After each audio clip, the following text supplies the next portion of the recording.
this melodrama. So first is You Will Gotta Be Only One, I Love This Melodrama by NCT127 on the song Sticker. I think the issue here at face value is that will and gotta seem to be accomplishing the same task. It seems like kind of a similar situation to the infamous You Gon Finna Catch Me from As If It's Your Last, but are will and gotta in this situation interchangeable? I don't know. So we can separate this first part out and decide together. You will be only one and you gotta be only one, or we can simplify that to you got to be only one. Do these two phrases mean the same thing? Are they interchangeable? Can they stand in place for one another? No, I don't think so. I think will and gotta give us slightly different understandings about this. Will is a modal verb used to describe something that, of course, will happen in the future. For example, you will find the only one is grammatically correct. You will found the only one is not grammatically correct. Why? Because found is the past tense and we're referring to the future when using the modal verb will. The modal verb will requires the base form of a verb always in order to be grammatically correct. The base form of the word found is find, and so you will find the only one is grammatically correct. This is also why you will got to be the only one is grammatically incorrect. Got is not a base verb, but instead get is the base form of the verb. You will get to be the only one is grammatically correct, but we are losing a bit of meaning in the process by changing got to its base form verb. The terms gotta and get to don't exactly indicate the same ideas, do they? You will get to be the only one now kind of sounds like being the only one is some kind of privilege, which I don't think is the intended meaning here. So we've arrived to some kind of understanding about this. Will gotta be only one doesn't make sense because the modal verb will grammatically requires the use of the base form of a verb, which in gotta's case would be get. But we lose some meaning in the process of making it grammatically correct, so we need to come up with something else. You will have to be the only one is probably the best solution to our problem here. Have is a base verb, so it works grammatically with the modal verb will, and a similar enough idea is maintained in the translation process. So, you will have to be the only one, I love this melodrama is my final edit for this line.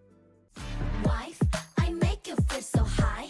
I make you feel like lie, but I don't wanna. Wife.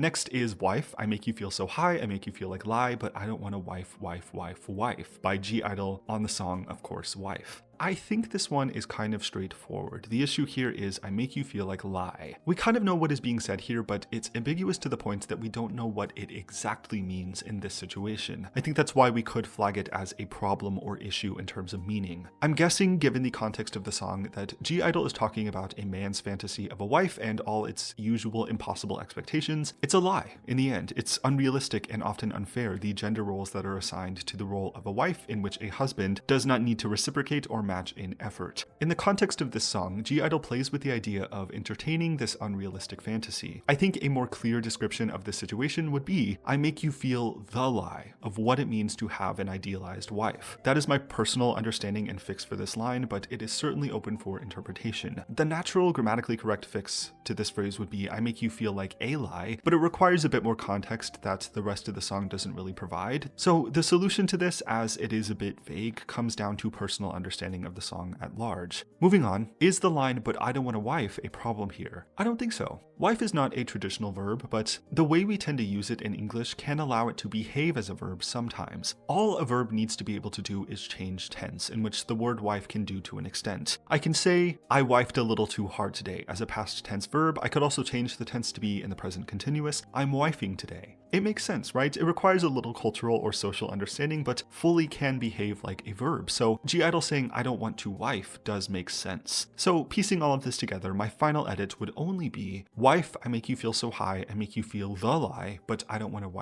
wife.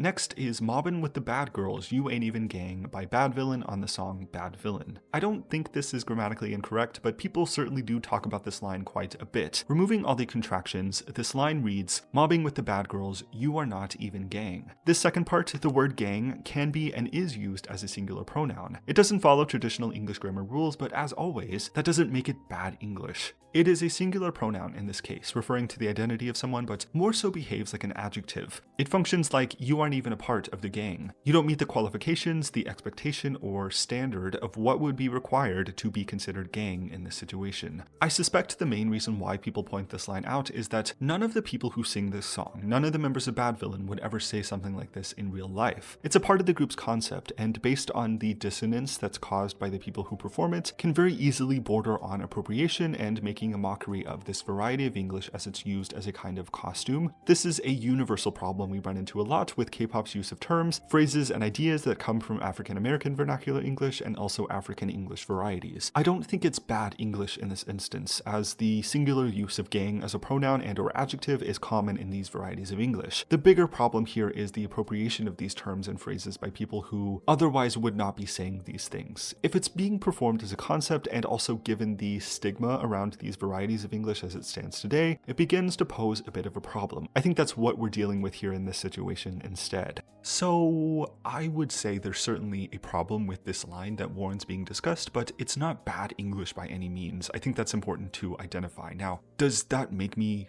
a stupid, overly sensitive woke American for identifying it as a problem? Yeah, it does. And what about it? And what about it at this point? But yeah, I think that's all for now. I think this is the 5th installment of this linguistics series. Thanks for watching this. If you did, let me know what you think, if you have any different edits or ideas you would give to these examples, and so on. Thanks again for watching. Subscribe if you want to, and I will see you next time.